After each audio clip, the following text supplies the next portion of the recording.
ici c'est le serviteur de Dieu, le berger Serge.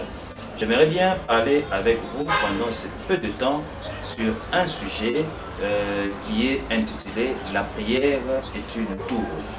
Alors, pour bien comprendre cela, j'ai voulu prendre deux textes qui vont essayer de nous faire comprendre en soi ce sujet que je vais développer. Le premier texte, je le tire de Josué 6 au premier verset. La Bible nous dit ceci.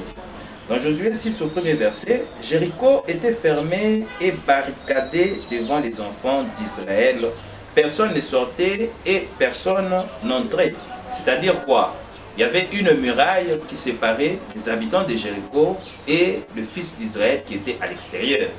Par là, je vais vous faire comprendre une chose.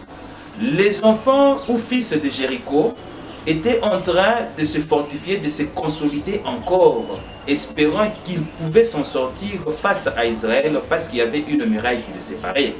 Et la muraille, bien aimée, je l'intitule comme étant la foi. C'est-à-dire quoi? Dans ta vie, tu peux tout manquer, mais il y a quelque chose qui te donne encore de l'espérance, c'est-à-dire quoi? La foi. Lorsqu'une personne espère, il espère obtenir encore. Lorsqu'une personne espère, il espère vaincre encore. Lorsqu'une personne espère, c'est que cette personne est en train de compter encore sur quelque chose. Sur quoi est-ce que tu poses ta foi? Et comment fortifier et t'en sortir? Alors, sur ce, je suis en train de prendre le deuxième texte dont nous tirons des Juges 9, 50 à 53. Dans ces textes, on nous dit quoi? On nous parle d'une tour. Et cette tour, c'est ce que je veux que tu puisses comprendre aujourd'hui. Lorsque Abimelech a pu vaincre les frères de sa mère qui se trouvaient dans la ville de Sichem, on nous dit que les frères de sa mère étaient partis dans une tour. Et c'est dans cette tour-là, ils étaient partis pour faire quoi? S'y réfugier. C'est-à-dire quoi?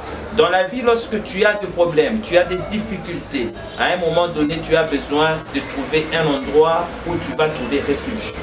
Mais dans cet endroit où tu dois trouver refuge, tu dois savoir ce que tu peux faire de mieux afin de pouvoir t'en sortir. La Bible nous dit que lorsque les fils de Sichem ou les enfants de la ville de Sichem étaient partis se réfugier dans la tour, Abimelech était venu avec ses gens. Il a brûlé ces fils-là parce qu'ils étaient dans une tour et ne pouvaient pas trouver d'issue pour pouvoir y sortir. Mais quant à ces textes qui nous parlent des enfants de la ville de Thébet, lorsqu'ils sont partis se réfugier, on nous dit qu'il y a quelque chose qui s'était passé en précieux. C'est pourquoi je préfère mieux faire la lecture de ces textes-ci. La Bible nous dit ceci dans Juge 9, à partir du 50e verset. Abimelech marcha contre Thébet, il y assiégea Thébet et s'empara. Il y avait au milieu de la ville une tour, une forte tour, où se réfugiaient tous les enfants de la ville, hommes et femmes. Ils fermèrent sur eux et montèrent sur le toit de la tour. Abimelech parvint jusqu'à la tour et l'attaqua et s'approcha de la porte pour y mettre le feu.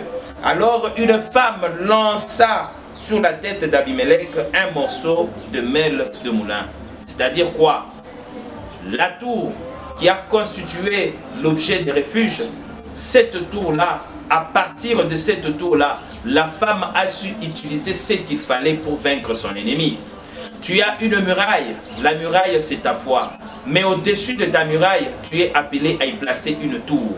Lorsque sur une muraille, il n'y a pas de tour forte, tu ne peux pas vaincre ton ennemi. Ainsi, le fils d'Israël ne pouvait que pénétrer facilement dans la ville de Jéricho. Jéricho était constitué d'une muraille qui protégeait la ville, mais Jéricho n'avait pas de tour forte qui pouvait permettre à Jéricho de pouvoir contrarier le fils d'Israël. Ainsi, la muraille ne pouvait qu'être brisée. C'est pourquoi, bien aimés, je vous invite tous ensemble à ériger chacun de nous sur la muraille qui est votre foi. Placez-y des tours fortes, érigez des tours fortes qui est l'objet de prière. À chaque fois que tu fais une prière, tu ériges une tour. À chaque fois que tu fais une prière, tu ériges une tour. Autant de tours sur ta muraille et autant de victoires tu auras remportées.